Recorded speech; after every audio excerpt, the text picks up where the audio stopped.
Hello, this is John Kvale, and this is our Q3 third quarter 2024 quarterly newsletter review. I've got a lot of information to review, specifically with some new research that we are able to bring to you that we've seen before, as you'll see the dates on it, and then several things to go over. So I'm going to get right to it for those of you that are new. Keep your hands on the wheel. We do this in a video audio podcast format. So if you're driving down the road, stay safe. All right, here we go. First, in the parting thoughts, I mentioned that I apologize for getting one of the articles long, but it was just so good that I really wanted to do that. But again, because I had a bunch of copyright approved material.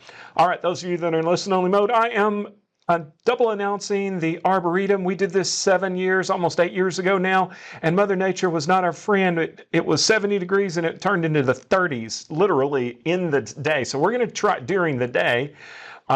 Within hours. So we're going to try it again. We have the house and we get to tour the park until 5. The party's 1 to 3 the Saturday before Thanksgiving. Weird calendar this year, so Thanksgiving comes late.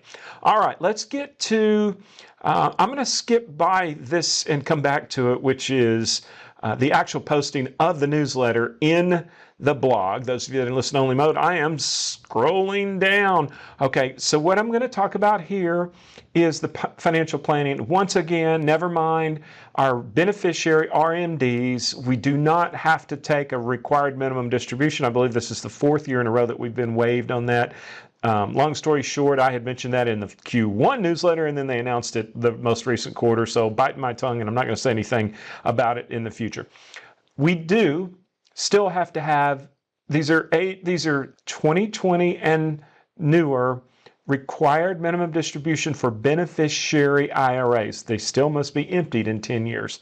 We're on this. We know that a lot of people outside our client base actually look at this, and so we wanted to bring everybody in the loop. And those many of you that are in this, we've already talked to, as you know, so pardon for the duplication. Okay, here we go. This is what I really wanted to talk about, and I'm going to jump around a little bit on this. So we have some reflection time. I'm at the 2-minute mark. We have some reflection now where we can go back and kind of see what happened. Long story short, the Federal Reserve, in an effort to thwart interest rates, has raised rates like never before. This is going back about 10 years. And this is the federal Fed funds rate, basically from 0 to 100 miles an hour in no time. It took like 4 years for it to get here, and then boom, we dropped and back up. Okay, this is a massive, the Federal Reserve, the tug of war right now, and what I mean by the tug of war is the Federal Reserve is trying to slow things down, but the stimulus was such a success that some of these tools have continued to be used, which is a good and a bad thing. The good thing is we've just learned how to get through a recession. I said, this is from Hedgeye, a research firm that we use and get their information, and I got permission.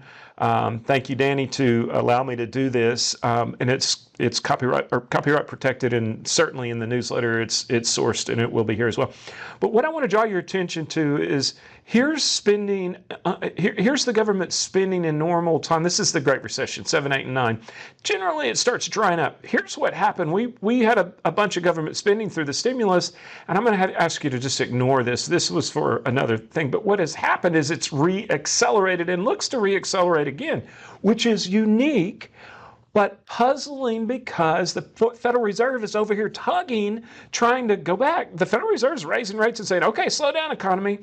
But fiscal policy is putting money into the system. And an aha moment is occurring. And I mentioned that. My face is over it a little bit, but an aha moment. Then we go on and we get some more data points, and that is throughout the year 2023, government hiring was high. Okay, the great part about this is we now have the playbook for how we will frequently probably go through the next economic slowdown. This will be an expectation. We can debate on whether that's good or bad. It's not mine to call. It's anticipating what may occur. Now, what has that also caused? I'm going to go back over here. I didn't want to take up too much room, but we've crowed and crowed and crowed, so I'm not going to beat you up about it. Those of you that are in listen-only mode, I'm actually going to the actual newsletter that's embedded in this blog post. And here's the inverted yield curve. You know what? I'm going to shoot you over here. Here's what it looks like right now. It's still, I'm going to mess my formatting up, but I don't care. This is as of today. This is something we watch every day. Guys, this is the 2-year. This is the 10-year. Not only is it inverted, but it is actually inverting more. It's not uninverting. I'm going to scoot back over. I did that just kind of on the fly a little bit. I scooted back over. What's the point for me, and why do I mention this? An inverted yield curve is not normal. We've broken all records. This is from Jeffery Gundlock of Double Line Investments, major bond dude. This was his, as you can tell, this was his January slide deck. He didn't update it, so I got in there and adjusted it. It was the 210 inversion, which is what I just showed you. We were in January, we were a few weeks away from breaking the record. Now we're 100 plus inverted yield curve. Why is this important? It's unique. It's a function, most likely, of the spending that has been pushed into our economy to get us out of the recession, but also the newfound tool and the tug of war. Why is this important? Well, I mentioned it in the newsletter because when this stuff starts reverting, which it will, the yield curve will eventually uninvert and go back to normal, it should make for interesting times and things that we're going to watch. So we're not calling Armageddon, but it is unique, and we want to make sure everybody is on their A game as this goes. Okay, we added something new, or I added something new, and Jen stole the thunder. What are we doing this summer? Donald has excellent. I love the pictures. I am purposefully last because these guys have better stories to tell. You guys hear about me more. Donald talks about the Boy Scouts, and Jen tells she was complaining about not wanting to do the bet you didn't know, and then she stole the thunder. She goes into, I think hope everybody enjoys going through some of the things that she did in real estate when she was in New York. She is, we will call her a Texan now. And this is my family, not near as interesting. Sophia has a little muskrat there that she's visiting with. Pierce is very into high-end cars, and I told him I'd take a picture if he would smile. We don't have that very often, and kind of going over everything that we are doing over the summer as well. So I think that's it. Again, in parting thoughts, I talk about we have some key dates and things here. I was afraid this would go a little bit long, but I really, really wanted to go over this newfound aha moment, call your attention to it. It's deep embedded in the newsletter, and I'm really excited because we got a special approval to reprint these very good slides.